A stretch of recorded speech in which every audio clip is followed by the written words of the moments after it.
Hi friends, welcome my YouTube channel news world. ഇക്കഴിഞ്ഞ 10, 11, 12, 13 തീയതികളിൽ എൻ്റെ അമ്മയുടെ നാടായ വടക്കാഞ്ചേരി സെൻറ്റ് ഫ്രാൻസിസ് ഫൊറോന പള്ളിയിൽ വിശുദ്ധ ഫ്രാൻസിസ് സേവ്യറിൻ്റെ ദർശന തിരുനാളായിരുന്നു. ആ തിരുനാൾ വിശേഷങ്ങളാണ് ഇന്നത്തെ വീഡിയോയിൽ. പെരുന്നാളിൻ്റെ കൊടിയേറ്റമൊക്കെ അതിന് മുന്നത്തെ ദിവസങ്ങളിൽ കഴിഞ്ഞിട്ടുണ്ട്. 10-ാം തീയതി വെള്ളിയാഴ്ച പെരുന്നാളിൻ്റെ ആദ്യത്തെ ദിവസം അന്ന് വൈകിട്ടായിരുന്നു പള്ളിയിൽ ദീപാലങ്കാരത്തിൻ്റെ സ്വിച്ച് ഓൺ കർമ്മം. അത് കഴിഞ്ഞ് പിന്നെ അന്നത്തെ ദിവസം പള്ളിയിൽ വേറെ പരിപാടികളൊന്നും ഉണ്ടായിരുന്നില്ല.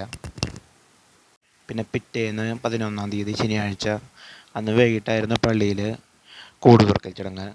പള്ളിയിലെ അൾത്താരയിൽ രൂപക്കൂട്ടിലിരിക്കുന്ന വിശുദ്ധ ഫ്രാൻസിസ് സേവ്യറിൻ്റെ രൂപം താഴേക്ക് ഇറക്കി വയ്ക്കുന്ന ചടങ്ങാണ്. ഇത് ഈ പെരുന്നാൾ ദിവസങ്ങളിൽ പള്ളിയിൽ വരുന്ന ഭക്തർക്ക് പ്രാർത്ഥിക്കാനും നേർച്ചിടാനും പിന്നെ ഞായറാഴ്ച 12-ാം തീയതി നടക്കുന്ന പ്രദക്ഷിണത്തിന് കൊണ്ടുപോകാൻ വേണ്ടിയിട്ടാണ് രൂപം താഴേക്ക് ഇറക്കി വയ്ക്കുക. അതോടൊപ്പം തന്നെ അന്ന് രാവിലെ മുതൽ പിറ്റേന്ന് ഞായറാഴ്ച വൈകിട്ട് വരെ പള്ളിയിൽ നേർച്ചൂട്ട് വിതരണം ഉണ്ടായിരുന്നു, പള്ളിയുടെ പാരിഷ് ഹാളിൽ തിരുനാളിനോടനുബന്ധിച്ച്. അപ്പോൾ ഒന്ന് വൈകിട്ട് പള്ളിയിലത്തെ ചടങ്ങുകളൊക്കെ കുർബാനയ്ക്ക് കഴിഞ്ഞതിന് ശേഷമാണ് ഞാനും ഫാമിലിയും പള്ളിയിൽ ലൈറ്റ് കാണാനും പിന്നെ നേർച്ചിടാനൊക്കെ ആയിട്ട് പോയത്. ഇതാണ് ഞാൻ നേരത്തെ പറഞ്ഞ കൂടുതുറക്കൽ ചടങ്ങ്. പള്ളിയിലെ അൾത്താരയിലത്തെ രൂപക്കൂട്ടിൽ നിലവിലിരിക്കുന്ന ഫ്രാൻസിസ് സേവ്യറിൻ്റെ രൂപം പെരുന്നാൾ ദിവസം താഴേക്ക് ഇറക്കി വയ്ക്കും.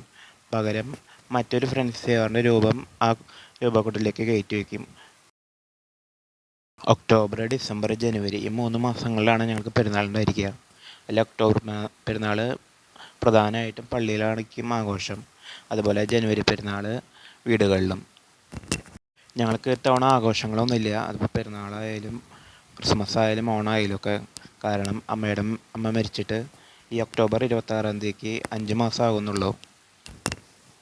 അപ്പോൾ ഈ ഒരു വർഷം ഞങ്ങൾക്ക് ആഘോഷങ്ങളൊന്നുമില്ല. പിന്നെ ഈ പെരുന്നാളിന് ഒരാഴ്ച മുമ്പ് അമ്മയുടെ വീട്ടിലെത്തിപ്പെടേണ്ട സാഹചര്യം ഉണ്ടായിരുന്നു, അപ്പാപ്പന് വയ്യാതെ. അതുകൊണ്ട് അവിടെ ഉള്ളത് കാരണമാണ് പിന്നെ പെരുന്നാൾക്ക് ലൈറ്റ് കാണാൻ പോയതും പിന്നെ പള്ളിയിലേക്കൊക്കെ പോയതും.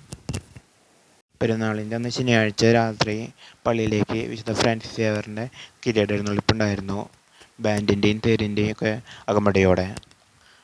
രാഗദീപം മുണ്ടത്തിക്കോടിൻ്റെ നേതൃത്വത്തിലായിരുന്നു കിരീട എഴുന്നള്ളിപ്പിനുള്ള ഉണ്ടായിരുന്ന ബാൻഡ് സെറ്റ്.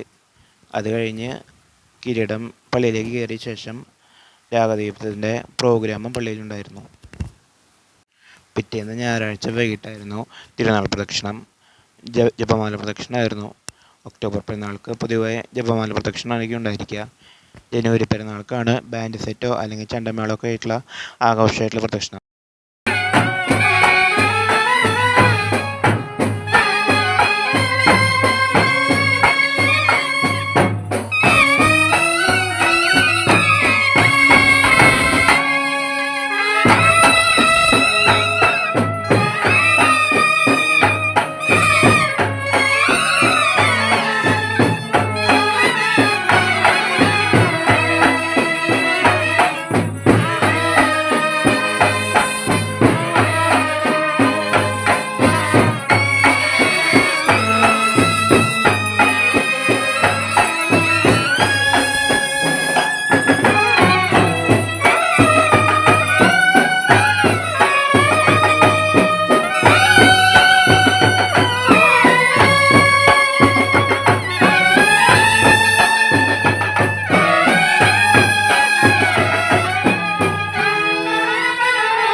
അപ്പോൾ എല്ലാവർക്കും എൻ്റെ പെരുന്നാൾ വീഡിയോ ഇഷ്ടപ്പെട്ടെന്ന് വിചാരിക്കുന്നു.